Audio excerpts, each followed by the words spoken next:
Hello বন্ধুরা, আজকে তোমাদের বারান্দার গাছগুলো দেখাবো। দেখো তোমরা, ভ্যারাইটিস পাহাড়ি গাছ আছে।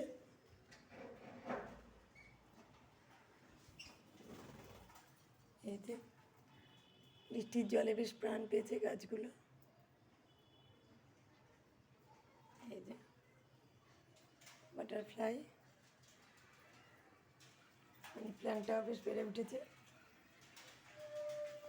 আর এই দেখো আমার বারান্দার পাখিগুলো।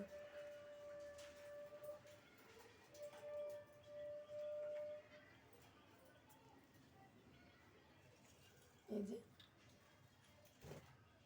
ফিন্সগুলো ডিম হয়েছে, হাড়ির মধ্যে বসে রয়েছে।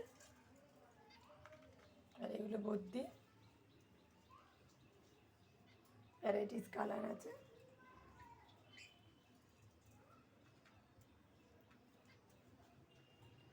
সবাই লাইক শেয়ার করো, সাপোর্ট করো।